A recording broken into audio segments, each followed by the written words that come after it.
ഇന്നിവിടെ നമുക്ക് V ലുക്കപ്പും X ലുക്കപ്പും തമ്മിലുള്ള ഡിഫറൻസും എന്തുകൊണ്ടാണ് എക്സ് ലുക്കപ്പ് വി ലുക്കപ്പിനേക്കാളും ബെറ്റർ എന്നുള്ളത് ഞാൻ പറഞ്ഞുതരാം. അപ്പൊ ഞാനിപ്പോ ഇവിടെ ഒരു ഷീറ്റ് എടുത്തിട്ടുണ്ട്. ഇതിൽ കുറച്ച് ഡാറ്റ കാണാം. ഇതിൽ എംപ്ലോയി നമ്പർ ഉണ്ട്, അവരുടെ പെർഫോമൻസ് റേറ്റിംഗ്, ലൊക്കേഷൻ, പിന്നെ നെയിം എംപ്ലോയി 2, എംപ്ലോയി 6 അങ്ങനെയാണ് നെയിം കൊടുത്തേക്കുന്നത്. പിന്നെ ഏജ്, അവർ ഏത് ഡിപ്പാർട്ട്മെന്റിലാണ് വർക്ക് ചെയ്യുന്നത്, പിന്നെ അവരുടെ സാലറി, എക്സ്പീരിയൻസ്. അപ്പൊ ഈ ഒരു ടേബിളിൽ നിന്ന് നമുക്ക് വി ലുക്കപ്പ് വെച്ചിട്ട് എങ്ങനെ ഡാറ്റ എടുക്കുക എന്നുള്ളതാണ്. ഇപ്പൊ വി ലുക്കപ്പിന്റെ ഫോർമുല എന്ന് പറയുന്നത് equal to V lookup. Tab press ചെയ്ത് കഴിഞ്ഞാൽ നമുക്ക് ആ ഫോർമുല കറക്റ്റ് ആയിട്ട് അവിടെ വരും.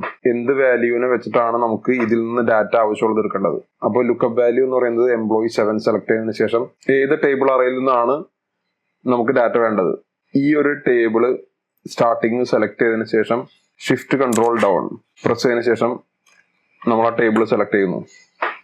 ടേബിൾ അറേ സെലക്ട് ചെയ്ത് കഴിഞ്ഞു. പിന്നെ അടുത്തത് column index number. Column index number എന്ന് പറയുമ്പോൾ ഏജ് ആണ് നമുക്ക് ലുക്കപ്പ് ചെയ്യേണ്ട വാല്യൂ. ആ ഏജ് വരുന്ന കോളം ഇ ആണ്. ഇവിടെ നിന്ന് എണ്ണുമ്പോൾ 2.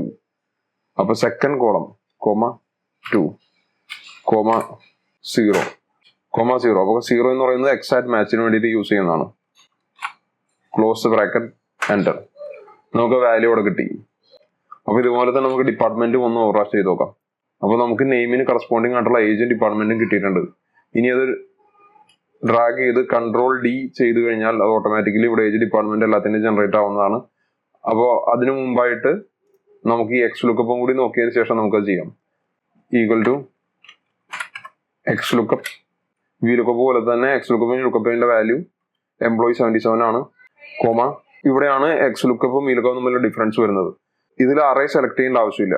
നെയിം എന്ന് പറയുന്ന ഈ ഒരു സിംഗിൾ കോളം ഓൺലിയാണ് സെലക്ട് ചെയ്യുന്നത്. ഷിഫ്റ്റ് ആൻഡ് കൺട്രോൾ ഡൗൺ അത് മാത്രം സെലക്ട് ചെയ്യാം. അതിനുശേഷം പിന്നെ നമുക്ക് ആവശ്യമുള്ളത് പെർഫോമൻസ് റേറ്റിംഗ് ആണ്. പെർഫോമൻസ് റേറ്റിംഗ് ഉള്ള കോളം ബി നമ്മളത് സെലക്ട് ചെയ്തു. Bracket close down. നമുക്ക് സാധനം ഡാറ്റ അവിടെ കിട്ടി. മെയിൻ ആയിട്ട് വി ലുക്കപ്പും എക്സ് ലുക്കപ്പും തമ്മിലുള്ള ഡിഫറൻസ് എന്ന് പറയുന്നത് വി ലുക്കപ്പിൽ ലെഫ്റ്റ് ടു റൈറ്റ് ആണ് നമുക്ക് സെലക്ഷനും ലുക്കപ്പ് ചെയ്യാനും പറ്റുള്ളൂ. വി ലുക്കപ്പ് നോക്കുകയാണെങ്കിൽ നമ്മൾ എഡിറ്റ് ചെയ്യുമ്പോൾ നമുക്ക് കാണാം D1 Touch 40 എന്ന് പറയുമ്പോൾ ഈ നെയിമിന്റെ റൈറ്റിലോട്ടാണ് നമ്മൾ സെലക്ട് ചെയ്തത്. പക്ഷെ എക്സ് ലുക്കപ്പിൽ അങ്ങനെയല്ല. എക്സ് ലുക്കപ്പിൽ നമുക്ക് ഡാറ്റ എന്ന് പറയുന്ന ഈ ഒരു എന്തിനാണ് ലുക്കപ്പ് ചെയ്യേണ്ട വാല്യൂ അതിന് റൈറ്റിലോട്ട് വേണമെങ്കിലും ചെയ്യാം, ലെഫ്റ്റിലോട്ട് വേണമെങ്കിൽ ലുക്കപ്പ് ചെയ്യാം. F2 പ്രസ് ചെയ്ത് കഴിഞ്ഞാൽ നമുക്ക് കാണാം D1 to D40, അതായത് നെയിമിന്റെ ലെഫ്റ്റിലോട്ടാണ് നമ്മൾ ലുക്കപ്പ് ചെയ്തത്, ഡാറ്റ എടുത്തത്. ഡാറ്റ ഫുൾ ചെയ്ത് കോപ്പി ചെയ്യാം. അപ്പോൾ ഇവിടെ എറർ വന്നിട്ടുണ്ട്. എറർ എന്താണെന്നുള്ളത് ഞാൻ പറഞ്ഞുതരാം. അപ്പൊ ഇവിടെയും അതുമാതിരി തന്നെ കൺട്രോൾ ഡി. ഇവിടെയും എറർ വന്നിട്ടുണ്ട്. ഇവിടെ സെലക്ട് ചെയ്ത് കഴിഞ്ഞാൽ ഈ മുകളിലുള്ള എംപ്ലോയി 2 ഇതിലില്ല.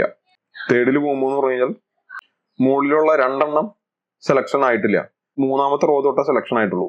അതായത് സെയിം എക്സലിൽ നിന്ന് വി ലുക്കപ്പ് ചെയ്യുമ്പോഴാണ് ഈ ഒരു പ്രശ്നം വരുന്നത്. ഈ ഒരു പ്രശ്നം ഒഴിവാക്കാൻ വേണ്ടിയിട്ട് നമുക്കിവിടെ ആബ്സല്യൂട്ട് കൊടുത്ത്, അതായത് കീബോർഡിൽ F4 പ്രസ് ചെയ്ത് കഴിഞ്ഞാൽ ഒരു ഡോളർ സൈൻ വരും. അപ്പൊ ആ ലോക്കായി, ആ ഒരു സെൽസ് അവിടെ ലോക്കായി.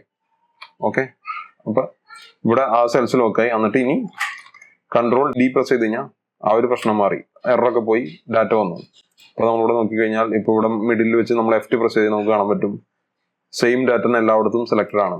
ഇവിടെ പ്രസ് ചെയ്താലും സെയിം ഡാറ്റ എല്ലായിടത്തും സെലക്ടഡ് ആണ്.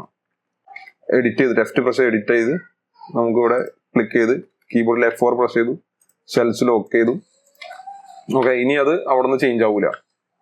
അടിയോ പ്രസ് ചെയ്തു, കൺട്രോൾ ഡി, എറർ പോയി. പിന്നെ എക്സ് ലുക്കപ്പിൽ മെയിൻ ആയിട്ട് വരുന്ന വേറൊരു കാര്യം എന്ന് പറഞ്ഞു കഴിഞ്ഞാൽ അത്ര ഡീറ്റെയിൽ അല്ലെങ്കിലും ഇത് കുറച്ചും കൂടി യൂസ് ചെയ്യാവുന്നതാണ്. നമുക്ക് എറർ എന്തെങ്കിലും വന്നു കഴിഞ്ഞാൽ നമുക്ക് അതിന് പകരമായിട്ട് എന്താണ്, ഇപ്പൊ സപ്പോസ് ഞാൻ പറഞ്ഞുതരാം, എംപ്ലോയി 122 എന്ന് പറയുന്ന ഡാറ്റ ഇവിടെ എംപ്ലോയി 122 ഡിലീറ്റ് ചെയ്തു. അപ്പൊ ഓട്ടോമാറ്റിക്കലി ഇവിടെ നിന്നും ആ ഒരു ഡാറ്റ പോയി. അപ്പൊ നമുക്കിപ്പോ വേണമെങ്കിൽ ഇവിടെ വി ലുക്കപ്പിൽ നമുക്ക് ഇവിടെ ഒന്നും ചെയ്യാനില്ല, കാരണം ഇവിടെ NA എന്നുള്ളത് തന്നെ കിടക്കും. പക്ഷെ എക്സ് ലുക്കപ്പിലാണെങ്കിൽ നമുക്ക് ഇവിടെ NA എന്നുള്ള സാധനം ഒഴിവാക്കിയിട്ട് F2 പ്രസ് ചെയ്ത് എഡിറ്റ് ചെയ്തതിനു ശേഷം കോമ ഇട്ട് കൊടുത്തിട്ട് ഈഫ് നോട്ട് ഫൗണ്ട് എന്ന് പറഞ്ഞൊരു ഓപ്ഷൻ ഇവിടെ വരുന്നുണ്ട്. അപ്പൊ ഇവിടെ വേണമെങ്കിൽ നമുക്ക് 0 പ്രസ് ചെയ്ത് കഴിഞ്ഞാൽ അവിടെ നമുക്ക് 0 വരും. അതായത് എറർ വരുന്ന സ്ഥലത്ത് നമുക്ക് എന്താണോ വേണ്ടത് അത് നമുക്ക് ഇവിടെ കോമിട്ട് ആഡ് ചെയ്ത് കഴിഞ്ഞാൽ അവിടെ വരും. 0ന് പകരം ഹൈഫൺ ആണെന്നുണ്ടെങ്കിൽ അവിടെ ഹൈഫൺ വരും. ഡാറ്റ ഉള്ള സ്ഥലത്ത് ഡാറ്റ വരും, ഇല്ലാത്തടത്ത് നമ്മൾ എന്താണ് വാല്യൂ കൊടുക്കുന്നത് വരും. വാല്യൂ നോട്ട് ഫൗണ്ട് എൻ്റർ ചെയ്ത് കഴിഞ്ഞാൽ ഇല്ലാത്ത സ്ഥലത്തൊക്കെ വാല്യൂ നോട്ട് ഫൗണ്ട് എന്ന് പറഞ്ഞൊരു ഇത് വരും. ഇവിടെയൊക്കെ നമുക്ക് കാണാം. ഓക്കെ, അപ്പൊ അങ്ങനെ ഒരു ഓപ്ഷൻ നമുക്ക് എക്സ് ലുക്കപ്പിൽ അവൈലബിൾ ആണ്. അപ്പൊ ഇത്രയൊക്കെയാണ് വി ലുക്കപ്പ് എക്സ് ലുക്കപ്പ് തമ്മിലുള്ള ഡിഫറൻസ് വരുന്നത്. സത്യം പറഞ്ഞു കഴിഞ്ഞാൽ വി ലുക്കപ്പിനേക്കാളും ബെറ്റർ ആയിട്ട് എനിക്ക് തോന്നിയിട്ടുള്ള എക്സ് ലുക്കപ്പ് ആണ്. വി ലുക്കപ്പിന് കുറെ ലിമിറ്റേഷൻസ് ഉണ്ട്, നേരത്തെ പറഞ്ഞ പോലെ തന്നെ. ബൈ.